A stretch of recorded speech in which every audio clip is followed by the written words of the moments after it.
नमस्कार मित्रांनो, आपण अभ्यास करत आहोत मध्ययुगीन भारताच्या इतिहासाचा.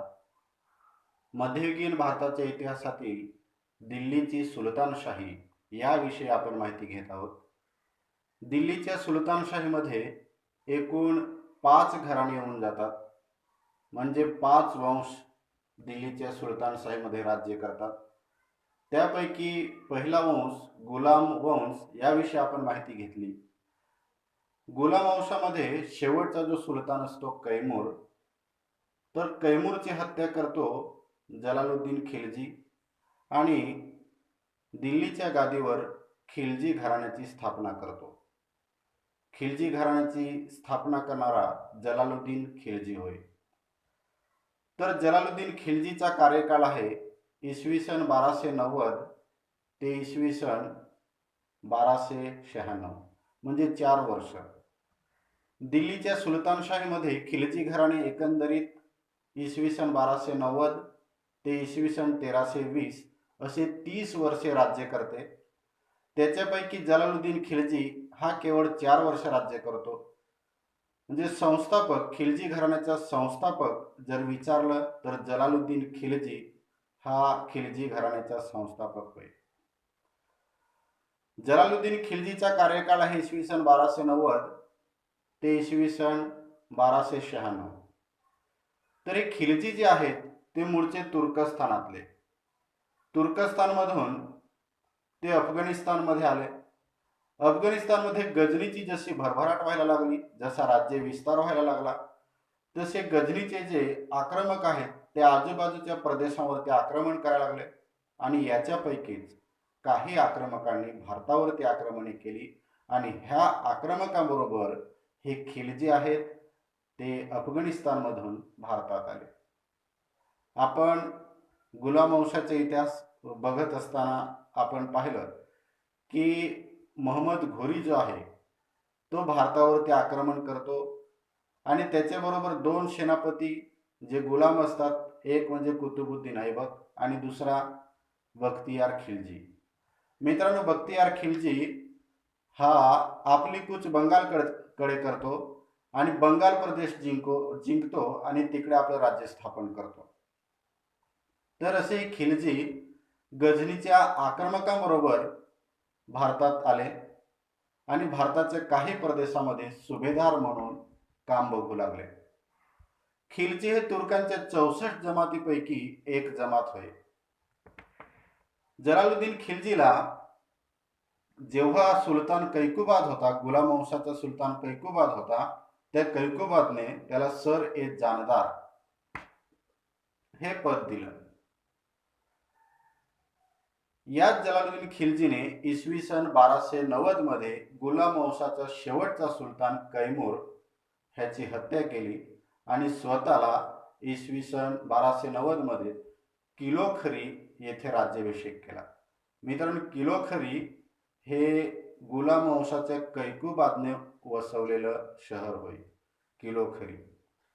तर किलोखरी येथे राज्याभिषेक केला. त्याने दिल्ली येथे राज्याभिषेक न करता किलोखरीला त्याने राज्याभिषेक करून घेतला. जलालुद्दीन खिलजीचं वय या काळी 70 वर्ष होतं.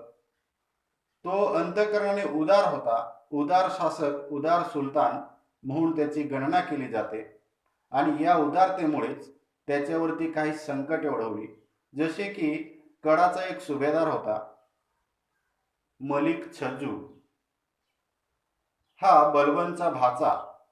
तर मलिक छज्जूने, कडाचा सुभेदार मलिक छज्जूने जलालुद्दीन खिलजी विरुद्ध विद्रोह केला. विद्रोह केल्यानंतर जलालुद्दीन खिलजीने आपला मुलगा अर्कली खानाला त्याचा बंदोबस्त करण्यासाठी पाठवलं. अर्कली खानाने मलिक छज्जूचा पाडाव केला आणि त्याला कैद करून जलालुद्दीन खिलजी समोर हजर केलं. पण आपण पाहिलं की जलालुद्दीन खिलजी हा उदार अंतःकरणाचा होता, उदार शासक म्हणून गणला जायचा. त्याने मलिक छज्जूला शिक्षा करण्याऐवजी त्याला माफ केलं. पुढचं त्याचं उदारतेचं धोरण म्हणजे ठगांच्या प्रती. या ठगाने दिल्लीमध्ये अतिशय थैमान मांडला होता. ठगांचा एकच उद्देश चोरी करणे आणि लूटपाट करणे. याच्यामुळे दिल्लीची जनता अतिशय हैराण झालेली होती, वैतागलेली होती. या ठगांचा बंदोबस्त करण्याचं जलालुद्दीनने ठरवलं. ठगांना कैद करण्यात आलं. कैद करून जलालुद्दीन खिलजी समोर त्यांना हजर करण्यात आलं आणि यावेळेस सुद्धा ठगांना शिक्षा करण्याऐवजी त्यांना एका नावेमध्ये भरलं आणि जवळचा प्रदेश बंगालमध्ये त्यांना नेऊन सोडलं. पुढे एक इराणचा दरवेशी सिद्दी मौला हा भारतात आला होता. भारतात आल्यानंतर सुफी संत फरुद्दीन याचं त्याने शिष्यत्व पत्करलं. सुफी संत फरीदुद्दीन.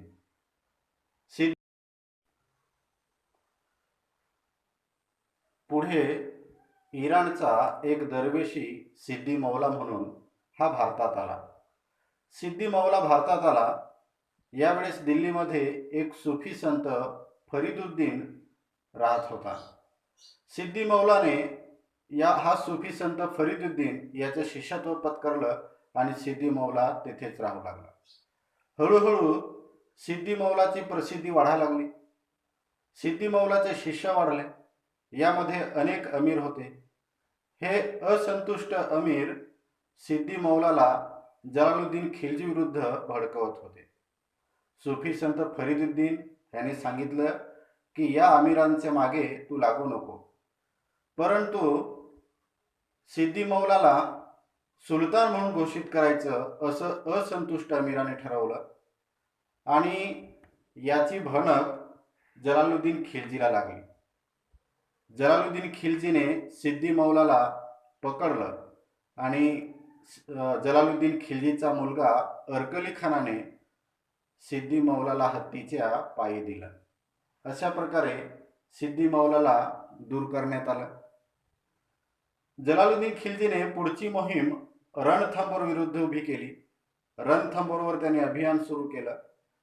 इसवी सन 1291 मध्ये रणथंबोरवरती त्याने आक्रमण केलं. मात्र या आक्रमणामध्ये त्याला यश मिळालं नाही. इसवी सन 1292 मध्ये त्याने मंदोरवरती आक्रमण केलं. मंदोर सध्या मध्य प्रदेशमध्ये आहे. या मंदोरवरती आक्रमण केलं. या आक्रमणात मात्र तो यशस्वी झाला. याच वेळेस इसवी सन 1292 मध्येच पंजाबवरती मंगोलाने आक्रमण केलं. मंगोलापैकी हलाकूचा नातू अब्दुल्ला, हलाकू मंगोल आक्रमक, त्या हलाकूचा नातू अब्दुल्ला याने भारतावरती आक्रमण केलं. मात्र यावेळेस अब्दुल्लाचा पराभव झाला. पराभव झाल्यानंतर जलालुद्दीन खिलजी आणि अब्दुल्ला यांच्यामध्ये तह झाला. अब्दुल्ला आपल्या मायदेशी परत गेला. मात्र त्याच्याबरोबर आलेला उलुग खान, हा उलुग खान चंगेज खानचा नातू होता.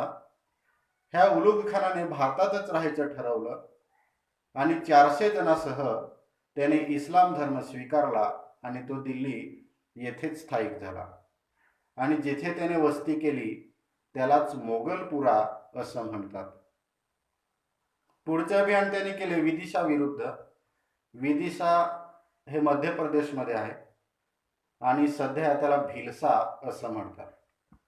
तर या भिलसा विरुद्ध त्याने अभियान केलं आणि हे अभियान अल्लाउद्दीन खिलजीने याचं नेतृत्व केलं. अल्लाउद्दीन खिलजी, आपण पाहिलं की जलालुद्दीन खिलजी नंतर पुढचा जो सुलतान होता तो अल्लाउद्दीन खिलजी. या अल्लाउद्दीन खिलजीने भिलसा विरुद्ध अभियान केलं आणि येथे विजय प्राप्त केला. भरपूर संपत्ती लुटली आणि ती संपत्ती घेऊन तो सुलतानासमोर गेला आणि सुलतानाला ती संपत्ती सुपूर्द केली. पुढे या अल्लाउद्दीन खिलजी हा जलालुद्दीन खिलजीचा जावई होता. तर अल्लाउद्दीन खिलजीने जलालुद्दीन खिलजीला न सांगता देवगिरीवरती आक्रमण केलं. देवगिरीवरती आक्रमण करत असताना यावेळी देवगिरीवरती रामचंद्र देव राज्य करत होता. हे आक्रमण इसवी सन 1296 मध्ये झालं. रामचंद्र देवला जेव्हा माहिती पडलं तेव्हा रामचंद्र देवला असं वाटलं की खूप मोठं सैन्य आलं असेल, म्हणून रामचंद्र देवने त्याच्याबरोबर तह केला. कारण रामचंद्र देवचं काही सैन्य इतर अभियानामध्ये गुंतलेलं होतं. त्याच्यामुळे त्याने अल्लाउद्दीन खिलजी सोबत तह केला. तह केल्यानंतर अल्लाउद्दीन खिलजी परत जात असताना सिंघणदेवाला जेव्हा माहिती पडलं की अल्लाउद्दीन खिलजीने आक्रमण केलं होतं आणि तह करून तो जात आहे, तेव्हा सिंघणदेवने अल्लाउद्दीन खिलजीवरती आक्रमण केलं. यावेळी घनघोर लढाई झाली सिंघणदेव आणि अल्लाउद्दीन खिलजी यांच्यामध्ये. सिंघणदेवचा विजय दृष्टीपथात येत होता, मात्र याच वेळेस अल्लाउद्दीनची काही फौज दूरवर राहिलेली होती, ती त्याच्या मदतीला आली आणि हे सैन्य भंगून सिंघणदेवाचं सैन्य पळायला लागलं आणि सिंघणदेव जिंकता जिंकता हरला. दक्षिणेकडील हे मुसलमानांचं प्रथम आक्रमण म्हणजे अल्लाउद्दीन खिलजीने केलं. आणि शासक कोण?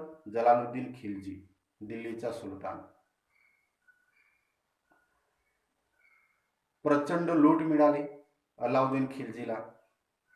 ती लूट घेऊन तो अल्लाउद्दीन खिलजीकडे निघाला. जलालुद्दीन खिलजी यावेळेस अल्लाउद्दीन खिलजीवरती नाराज होता आणि अल्लाउद्दीन खिलजी समजून होता की मी जर गेलो तर मला शिक्षा केली जाईल. म्हणून अल्लाउद्दीन खिलजीने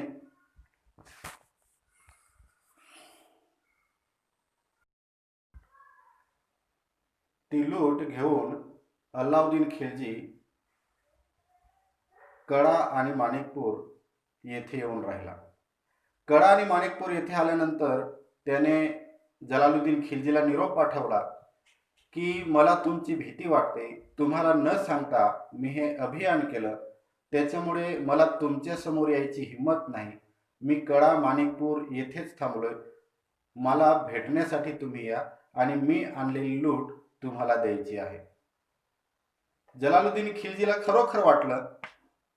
त्याने थोडंसं सैन्य घेतलं आणि तो अल्लाउद्दीन खिलजीला भेटण्यासाठी निघाला.